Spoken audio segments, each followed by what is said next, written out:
Salut les babes! Alors c'est une situation vraiment inédite, je vous emmène pour mon premier vlog sur ma chaîne parce que je vais toucher à mes cheveux!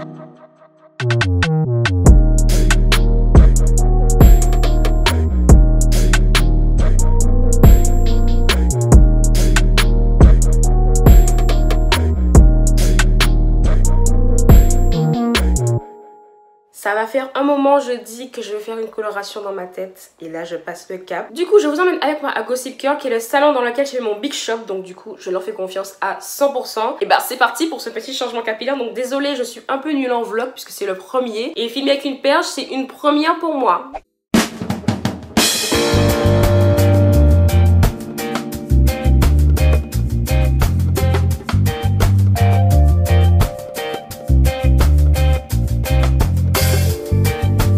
Je vous avoue là, je me speed un peu parce que je suis grave à la bourre.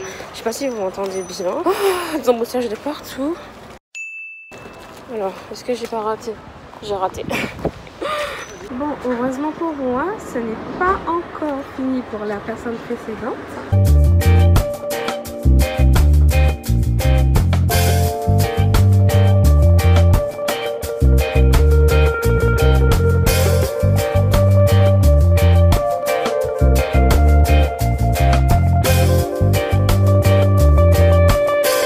C'est une ancienne couleur que j'avais qui a dégorgé justement.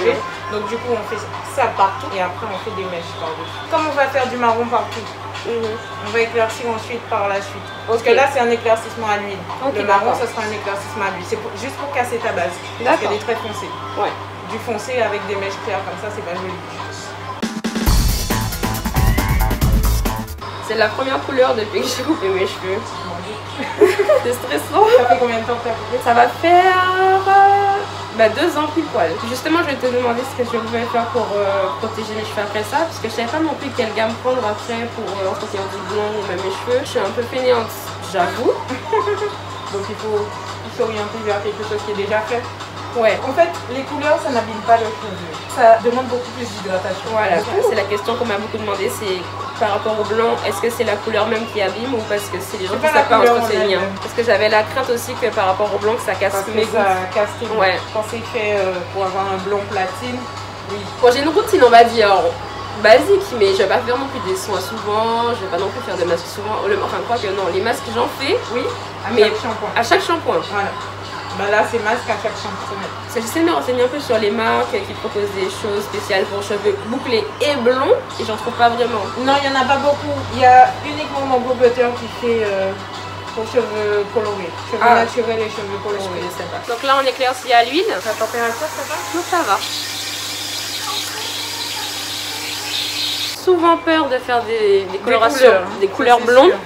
T'as tellement le cliché de, tu sais, les couleurs, ça abîme. Des trop plates. Non, mais même pas le blanc trop platine, limite. Ça abîme, hein, qui abîme de ouf. Ouais, et qui ressort pas du tout avec la couleur de peau de la personne. Souvent des couleurs, genre faites en magasin, acheter en magasin, un truc comme ça. Exactement.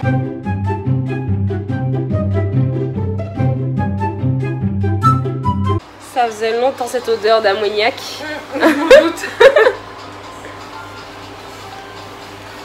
Alors là, en plus avec le masque, c'est so glamour. Hein. Vraiment. Ça va, c'est quand même léger, c'est comme marron. C'est comme ce que tu avais sur tes points. Ouais. Mais du coup, comme on casse ta base, ça sera plus facile de partir sur une base marron neutre que sur une base châtain foncé.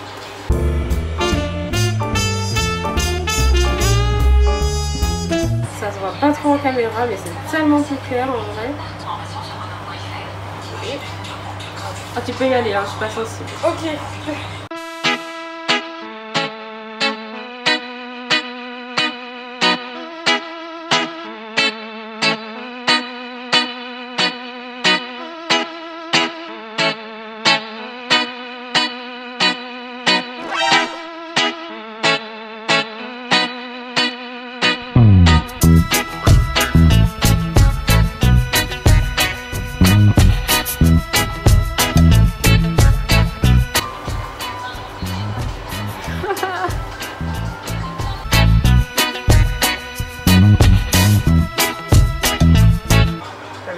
Elles sont de la même taille.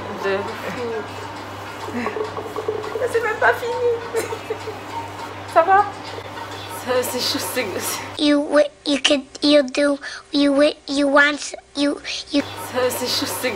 Oui. C'est un peu choquant. Un petit peu choquant.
entre guillemets, on va se dire. J'espère que ça vous a plu. Le résultat, franchement, il me plaît. Après, je vais pas vous mentir que la petite technique de définir avec les doigts, c'est pas mon kiff. C'est très très joli pour les boucles bien définies. Franchement, c'est magnifique. Mais moi, le shrinkage, c'est no way. Vous voyez bien comment ça a déjà remonté. J'imagine même pas quand ça sera sec. Mes cheveux vont arriver vraiment ici, vont me faire un petit crâne. Et c'est ça que j'aime pas dans cette technique. Mais sinon, j'aime trop la définition que ça donne. De toute façon, je vous ai mis toutes les infos du salon en barre d'infos pour celles qui veulent s'y rendre. Il y a un Gossip Girl à Paris et en Guadeloupe. Donc c'est vraiment ça qui m'a vraiment rassurée de me dire que au moins ce sont des Antillaises et qu'elles savent ce qu'elles font avec nos cheveux. On va pas se mentir que ça fait toujours mal au cœur d'aller chez un coiffeur et qu'il te dit bah... c'est compliqué, votre volume, votre longueur, supplément, parce que si, supplément parce que ça. On l'a tous vécu je pense et c'est relou. C'est vraiment abordable parce que là les prix sont vraiment en fonction de nos cheveux parce qu'elles s'attendent déjà à ce qu'il y ait du volume et de la longueur. Donc il n'y a pas de supplément bizarre ajouté pour quoi que ce soit. Et c'est vraiment le salon où je confie mes cheveux sans problème. J'ai même pas hésité quand elle m'a dit tu veux couper les pointes, j'ai dit oui. Je crois que c'est la seule fois où je n'ai pas réfléchi à toute ma vie avant de dire oui pour qu'on coupe mes pointes. J'essaierai de vous glisser des petites updates en photo de la définition sur la durée parce que là c'est encore mouillé, je vous avoue, je suis partie les cheveux mouillés. Je voulais pas trop les sécher au diffuseur ni au sèche-cheveux, j'aime pas ça. Je préfère l'air libre, comme ça au moins pas de casse, pas de boucles qui se défont, quoi que ce soit, c'est mieux. Après c'est moi, chacun fait comme il veut. D'ailleurs pour celles qui habitent à Paris, dites-moi si vous avez déjà été à Gossip Girl, sinon je pense qu'il serait temps de changer de coiffeur. Honnêtement, qu'est-ce que tu attends? Non mais sérieux, un bar à boucle, genre un bar à boucle. Qui a déjà vu ça dans Paris? Genre un bar à boucle pour cheveux frisés. Parce qu'il y en a, mais on va pas se mentir, de toi à moi, il y a plein de bars à boucle, je dis bien bar à boucle hein, sur Paris. Et que quand tu vas, tu te rends bien compte que, ok, c'est pas vraiment des bars à boucle, c'est des bars où on fait des boucles, c'est des bars où on vous crée des boucles, tu vois ce que je veux dire? C'est pas des bars où ils savent ce que c'est des vraies boucles, genre des cheveux crépus, frisés, tu vois. C'est viens et on te crée des boucles au fer à lisser. Est-ce qu'on voit que j'ai porté le masque toute la journée et que mon make-up a coulé comme never, mais never change? Regardez-moi ça, j'ai encore la trace du masque, c'est n'importe quoi. L'avantage, tu vois, du port du masque, c'est que moi, toute la vidéo, je ne vous ai pas imposé Michel. Michel qui est mon bouton, voilà, dis bonjour Michel, voilà. Michel et moi, nous vivons une histoire d'amour très passionnée parce qu'il ne veut pas partir de mon visage. Donc il m'impose sa présence, donc il vous impose aussi sa présence sur mon visage. C'est vraiment embêtant parce que tu vois, j'ai tout fait pour que Michel se casse parce qu'il ne paye pas ce putain de loyer sur mon visage. Mais non! Il persiste, le gars, il aime ma peau, c'est incroyable. Enfin bref, ce n'était pas le sujet de la vidéo, mais il fallait que je vous dise quand même que Michel me dérange et qu'il faudrait trouver une solution pour qu'il puisse se casser dans toute la légalité de mon visage. C'est incroyable de demander ce genre de choses quand même. C'est mon visage ou pas? Enfin bref. Après cette petite touche boutonneuse, je vous laisse vaquer à vos occupations, mes chers et tendres, et je vous dis à une prochaine. Bisous les babes.